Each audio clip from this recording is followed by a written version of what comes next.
Кеш жарық Астана! Ассалаумағалейкум, кеш жарық құрметті достар, армысыздар. Баршаңызды осы залда көріп отырғанымызға қуаныштымыз. Рахмет, баршаңызға. Мереке құтты болсын. Жалпы биыл 2017 жыл қазақ ел үшін өте бір кереметті, жемісті жыл болды десек болады. Биылғы жыл енді өте бір ауа райы да бір ерекше болып жатыр, байқап отырсыздар. Тіпті шок болып жатырмыз, әлі қарда дұрыс түспей жатыр. Елімізге өз жауа ма, жаумай ма деп арасында ойлап қоямыз. Әлде түнде жауады, таңертең тазалап қоя ма, білмеймін, әйтеуір қар көрмей жатырмыз. Тіпті октябрь айында дөңгелекке шипи салып қойғанбыз, әлі жүрік шықырлап жаңағыдай. Дөңгелектен ұят болды, қашан қар жауады деп. Кей кезде ауыстырып тастайық па деп ойлайсың, как будто қар жауып кететін секілді болып тұрады. Бір сондай бір сезім болып жатыр. Сондықтан да биылғы жыл енді экспо өтті елімізде, қандай керемет, бүкіл әлем таңғалатындай. Сондықтан да 2017 жылға бір қошемет көрсетпейік. Өте керемет жыл болды. Әр жыл сайын осындай еліміз өркендей берсін, көркейе берсін. Енді биылғы 2017 жыл, мына алда 2018 жылға қадам басқалы жатырмыз. Бүгін осындай міне баршамыз бас қосып жиналып отыр екенбіз. Енді бүгінгі кеште мен байқап отырмын, көптеген енді танымал жандар отыр. Солардың ішінде біздің министріміз, мәдениет және спорт министрі Арыстанбек ағамызға қол соғып қошемет. Арыстанбек аға, рахмет келгеніңізге. Арыстанбек аға, жалпы енді сіз енді мәдениет және спорт министрі, мәдениет жөнінде енді жасалып жатыр ғой. Спорт жағынан көшейік. Алдағы 2018 жылы Қазақстан енді қысқы олимпиадаға дайындалып жатырмыз ғой. Жазғы олимпиада шулап жатамыз. Қысқы олимпиада енді бізде бір кішкене бір барып келгенін біліп жатамыз.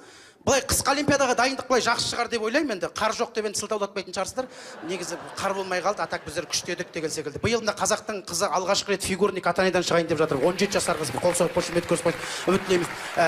Денис Тен бар, Тен бар, үміт артып отырған. Енді көп қой, енді айта беретін болсақ көп. Осымен кей кезде ойлаймын, Арыстан аға, бізде осы қысқы олимпиадалардың ішінде спорт түрлерінен көп спорттар жоқ. Соның ішінде бобслей деген жоқ. Бобслей деген көбісі түсінбей тұрған шығар, даже біз түсінбей білмейтіндер де бар екен ғой. Бобслей деген мынандай жаңа. Мен айтамын да, мынау нағыз қазақтың спорты ғой. Итерде жатып алып, бітті, өз жүре береді. Нағыз қазақтың вид спорты жоқ деймін, қысқы олимпиада. Итересінде жатып аласың, бітті, жатып алып, өзі істей береді, бітті, ары қарай тек. Өзіміз жатып алып жұмыс істеуген жақсы көретін халықпыз ғой деймін. Мына кьорлингті айтамын мысалы. Кьорлинг. Вообще бұдан қиын ештеңесі жоқ бар ғой. Бұған бар ғой, негізі шын айтайын, бір 50 квадрат метр жетеді. 4 адам алып барайық, 5 адам ба, болды ғой. Біреу итер жіберсе, как раз көшеде қар жоқ, қар тазалайтындар не істерін білмей жүр, сол жаққа апару керек. Ананы итер жіберіп, ары қарай ан жақ басында әкім тұрғызып қойсаң, әкімге атыр десең, вообще ан жақтан бір шығарады бірінші орынға жаңағыдай. Енді барлығы әзіл ғой, сондықтан да биыл осы 2018 жылы біз ойлаймыз осы қысқы олимпиададан осы бұрын соңды болмаған 3-4 алтынға ие боламыз деген ойдамыз. Шапалақ қошемет көрсетпейік. Барлық Қазақстан спортшыларына қошемет көрсетпейік. Енді бүгін осы залда жаңа ғана енді ол сөзді әзер жаттап алдым. Ақпарат және коммуникация деген сөзді. Ақпарат және коммуникация министрі Дәурен мырза, қол соғып қошемет көрсетпейік. Рахмет Дәке, келгеніңізге рахмет, бізбен бірге қолдап келгендеріңізге. Дәке, енді ақпарат жағынан білеміз, коммуникация не істеп жатырғанын білмейміз енді. Ақпарат деген енді елімізде әрқашан осындай жақсы 2018 жақсы ақпараттар, жақсы жаңағыдай жаңалықтар естиміз деген ойдамыз. Рахмет келгеніңізге. Енді мына залда енді біз қазір былай көше беретін болсақ, көк туымыз желбіретіп жүрген спортшыларымыз отыр. Илья Ильин. Илья, қош келдің. Ильяға звондап, өзімше тілім сындырып, орысша сөйлеп атсам, қазақша айта бер дегенде қуанып кеттім бар ғой. Бағадан бері жарты сағат екеуміз не айттық деп жаңағыдай. Сөйтсем ол да өз мен орысшамды көріп қазақша үйреніп кетті ау деймін бар ғой жаңағы. Құрсыншы осы мен одан да қазақша сөйлесейін деген шығар. Илья, рахмет көп келгеніңе. Спасибо большое. Как говорится, ты у нас всегда будешь чемпионом. Уайымдама, екеуін тартып алса, тағы екеуін алып қойшы, Назгүл кәдің бар ғой. Сенеміз, алдағы осы Токио олимпиадасы міне болғалы жатыр. Токио олимпиадасына барады деген ойдамыз. Токио олимпиадасынан Токио алтын алып кел.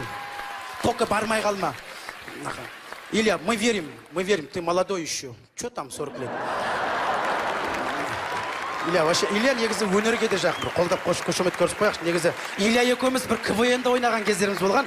Қазір если что покажем, да? Оны Илья специально мен айттым, Илья айтады, маған костюм шалбар киіп келейін ба деп. Жоқ, Илья, вот, да, можно Илья на сцену? Что ты прям, давай. Қошемет көрсетпейік. Бүгінгі кеш, жаңа жылдық кеш осындай. Илья, өз қарап тұрсаң бар ғой, бойы менімен бірдей бар ғой. Мен негіз телевизорда көргенде ойлайтын едім, Илья как будто 2 метр, бұла қарай 1 метр секілді. Сөйтсек, Илья такой, как ты вообще 400 килограмм поднимаешь, бар ғой? Біз үйдегі 76 килограммды әзер көтеріп жатамыз жаңағы. Сен вообще молодец, бар ғой. Сондықтан да Ильяның бір несі бар, өте керемет. Күлкім келіп кетті ғой, ладно.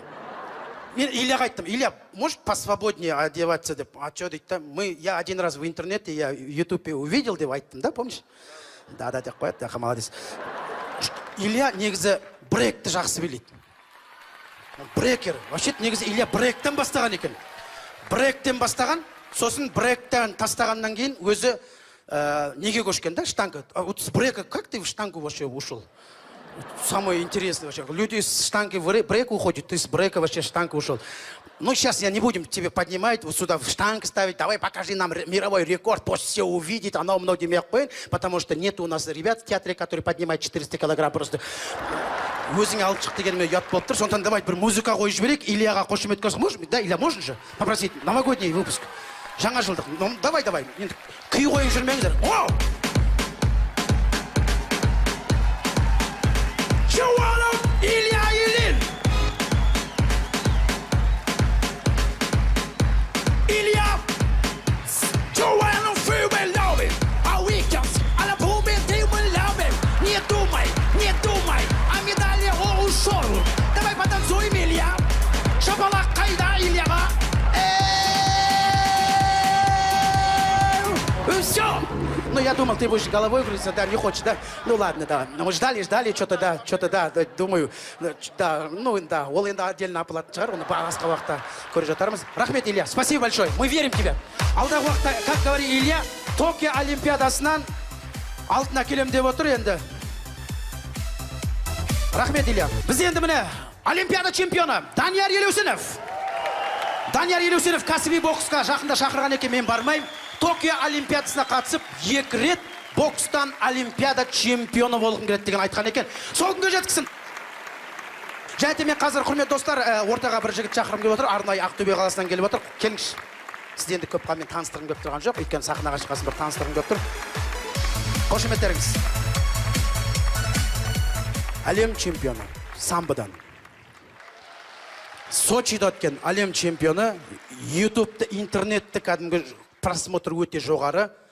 Осы чемпион болған уақытта Ресейдің балуанымен шығып, олар былай бұрды, сен молодец бар ғой. Былай лақтырдың, олар былай бұрды, сен былай лақтырдың, былай бұрды, ақыры сен молодец, өзің еңбегімен чемпион болдың. Одан кейін бар пьедесталға тұрды, бірінші орын көк байрағымыз көтеріп жатыр. Не қылды? Басқа гимн қойып жіберді ме сол жерде? Қоймай қалды. Гимнді қоймай қалды, күтіп тұрды. Біраздан кейін қуандық молодец. Өзі жүрегіне қолын қойып, гимнді өзі соңына дейін айтып шықты ғой, бар даусымен. Осындай тығырдан шыққан біздің міне қуандыққа шапалақ қошемет көрсетпейік. Самбодан әлем чемпионы. Қошемет көрсетпейік, құрметті достар, өте керемет. Ол жерде басқа болса, бит тұрып кетіп қалар ма еді? Ондай ситуация негізі Ильиннің да басында болған, да? Грозныйда, молодец, ты прямо, это не наш песня, это не наш гимн, поставьте нам алтын күн аспан деген сен дауысың естіліп қалғаны бар. Алтын күн аспан поставьте, алтын күн аспан, олар түсінбей жатыр, что говоришь, это не наш гимн, деп ана, содан барып әйтеуір Ильиннен қорыққан шығар, әйтеуір Қазақстанның гимнін құрды. Осындай міне қазақтың патриоттары аман болсын. Рахмет, аман болыңыздар, жаңа жыл құтты болсын достар, баршаңызға. Біз енді бұл